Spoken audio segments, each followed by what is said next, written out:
Par un matin ensoleillé, dans un bureau sans fenêtre, colère et tristesse, entourés de tout un bazar de brocantes, du plus rutilant au plus poussiéreux, du plus surprenant au plus insolite, retraçaient l'histoire d'objets sur une machine lumineuse parée de touches alphanumériques.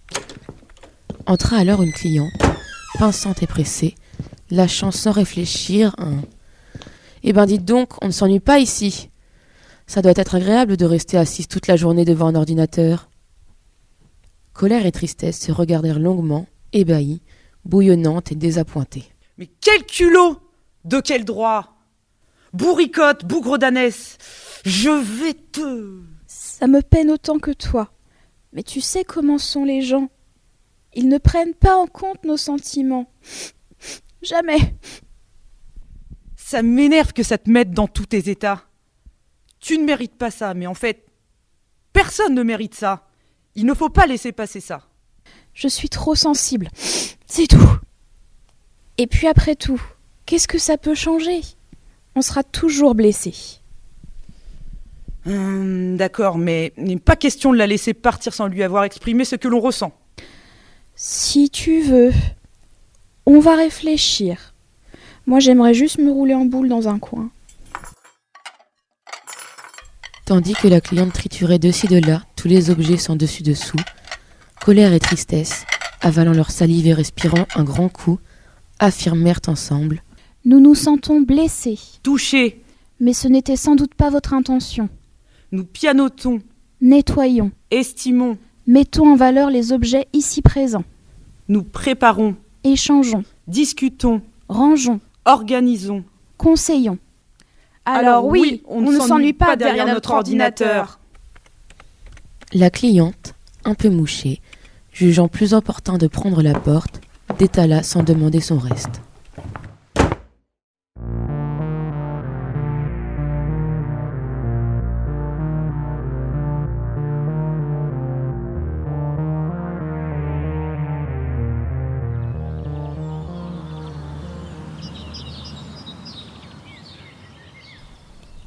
Un beau jour d'été, en centre-ville, Dégoût et Surprise se rencontrèrent. « Ah, quelle surprise! Comment vas-tu? Ça fait si longtemps. » « Ah, je suis dégoûté. J'ai eu un accident aujourd'hui. Ma voiture est partie à la fourrière. » »« Mince, un resto pour te remonter le moral, ça te dit? » »« Ah oui, ça va me changer. » De rue en rue, ils déambulèrent jusqu'à un restaurant à la devanture étonnante. « Quelle étrange façade! » »« Et ça n'a pas l'air mauvais. » »« Et si on commandait le plat du jour sans regarder la carte? » »« Pourquoi pas?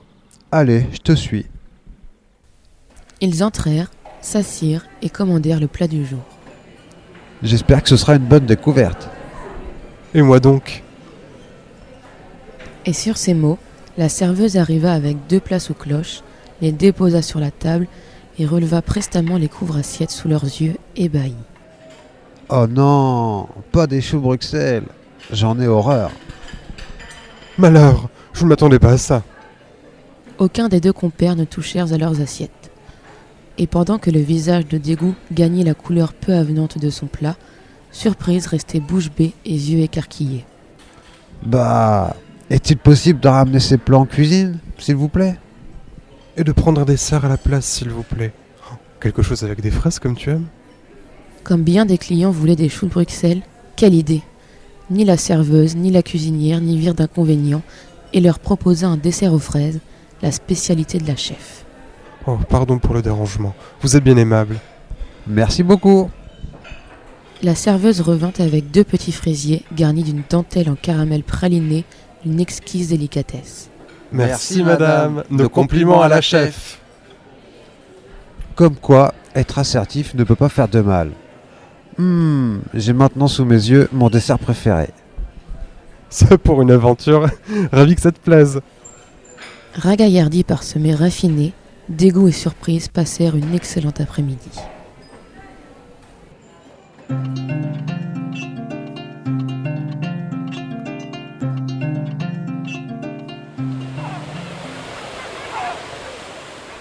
Jalousie et tristesse étaient à la plage par un beau jour d'été avec leurs parents. Il faisait chaud et le marchand de glace n'était pas loin. En voyant les autres enfants avec des glaces bien sucrées et rafraîchissantes, tristesse et jalousie en eurent envie aussi. Maman, Papa, on peut avoir une glace? Non, il est presque midi et on va bientôt manger le pique-nique. On verra plus tard dans l'après-midi. Tristesse eut les larmes aux yeux et jalousie s'exclama. C'est pas juste. Les autres ont le droit d'en manger une maintenant et pas nous. Vous dites toujours non. Oui, c'est vrai en plus. Les autres ont plus de chance que nous. C'est juste une petite glace de rien du tout. S'il vous plaît, après, promis, on sera sage. Très sage. On verra après le repas, si vous êtes vraiment sage. Jalousie et tristesse s'éloignèrent en boudant et en râlant. Ils comprennent rien. C'est toujours pareil. Ça m'a coupé l'appétit. Je veux la glace, mais pas les sandwichs. Les enfants, on mange. Non, on veut la glace. Glace. Glace. Bon, dommage. Vous n'aurez pas la surprise que vous adorez en dessert. Quelle surprise. Eh bien, vous ne saurez pas puisque vous refusez de manger. Jalousie et tristesse étaient face à un dilemme. Une glace ou une surprise? La surprise suscitait plus d'intérêt. Ils consentirent à manger le pique-nique, curieux de voir le dessert. La surprise. La surprise. Et la surprise est... un gros pot de glace vanille fraise juste pour vous deux. La mauvaise humeur de tristesse et jalousie s'envola et ils passèrent une super après-midi sans nouveaux caprices.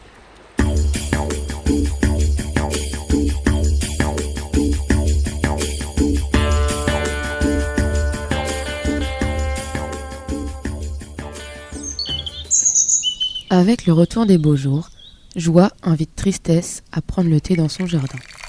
Installée confortablement dans un fauteuil en osier, avec un coussin moelleux, sous un ciel radieux, un bon thé et des petits gâteaux faits maison, Joie espère bien tirer un sourire sur la face de Tristesse.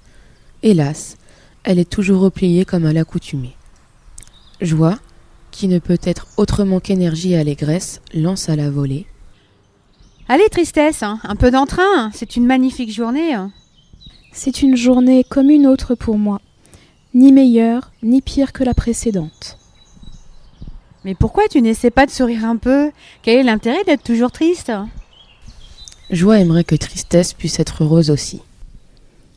C'est vrai que nous ressentons les choses différemment. Tu es telle une pile électrique, toujours en forme et partante pour l'aventure.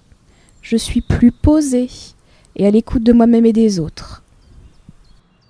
Je peux le faire aussi sûrement. Oh, et si on échangeait nos places?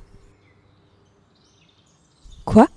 Juste pour une journée, je serai la tristesse et toi la joie. Oh, ça sera excitant. D'accord. Si tu veux, on essaye. Joie se met à prendre un air renfrogné qui ne lui ressemble pas. Elle se concentre de toutes ses forces pour être à l'écoute. Tristesse a un petit sourire en coin de voir son ami faire tant d'efforts. Mais au bout de quelques minutes, c'en est trop pour Joie qui laisse échapper un cri et tombe de sa chaise. Oh, c'est trop dur. Je suis pas faite pour ça. Tu as ton rôle et j'ai le mien. Nous sommes complémentaires. Car si la joie n'existait pas, alors la tristesse non plus. Bah oui, comme la pluie après le beau temps. L'une et l'autre sont des états passagers et nécessaires dans le tourbillon des émotions. Elles se sourient mutuellement et continuent à siroter leur thé.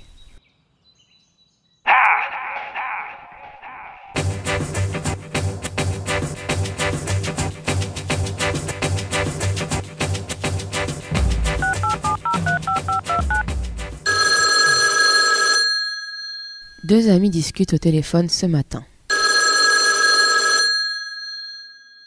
Salut la peur, comment vas-tu? Ça va bien et toi, la joie? Super. Dis-moi, je viens d'avoir un petit animal de compagnie et j'aimerais trop te le présenter. Oui, pas de souci, je viendrai prendre un petit café ce soir si tu veux. Oui, faisons comme ça la peur, vers 17h c'est bon pour moi. Parfait, à tout à l'heure, la joie. La peur arrive chez la joie.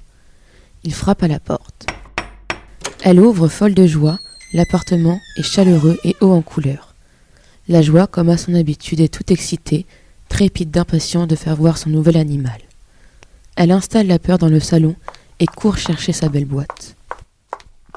Regarde un peu mon petit bébé d'amour. Oh, ôte ça de ma vue! Tu sais très bien que j'en ai une peur bleue. C'est ma pire phobie, je suis arachnophobe. La peur est tout blanc, tout tremblant avec des sueurs froides. Mais non, regarde la peur. C'est tout mignon avec toutes ses pattes et son corps tout soyeux. Ne dirait-on pas une belle boule de poil? Pas du tout, la joie. Tu sais très bien que cela me coupe la respiration, jusqu'à m'en faire pleurer. C'est vraiment pas sympa de ta part. Je te propose, la peur, de ranger Pupus et de prendre un café tranquille sur le canapé. La joie range la boîte et prépare le petit café avec quelques gâteaux, puis revient dans le salon. Je viens vraiment d'avoir la peur de ma vie, la joie.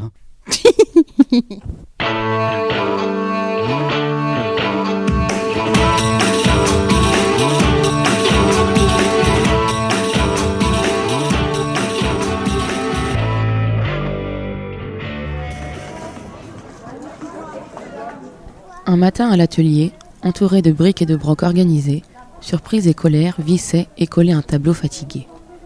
Colère, parfaisant sa tâche, se rendit compte que le dos de l'œuvre était décollé. Et oh, surprise! Le scotch? Le scotch? Où il est le scotch? Il est plus à sa place? Mais c'est pas possible ça! Comment ça il est pas à sa place? Mais quel est l'empapaouté, l'irresponsable, l'égoïste qui n'a pas pensé à ranger correctement pour ses collègues? Quelqu'un l'a pris? Quelqu'un l'a pris? Qu'est-ce qu'il est? Est-ce qu'il est tombé? Colère entra dans une île noire, fouille avec rage toutes les mallettes, boîtes, bouscule les tasseaux et soulève les chiffons dans un certain désordre assemblé. Tandis que Surprise tourne et retourne sur lui-même, exécutant une chorégraphie des 4 points cardinaux dignes des plus belles girouettes du Finistère. Colère pose sa main sur le bras de Surprise, entrant ainsi dans un engrenage, un tourbillon du plus bel effet. Que fait-on donc? Que pouvons-nous faire? Ah, je n'ai qu'une idée, une seule! Cette nuit-là, sous la lumière blafarde du néon indiquant la sortie, des feuilles A4 aux couleurs criardes habillées de lettres capitales indiquent à présent que chaque objet a sa place. Parbleu!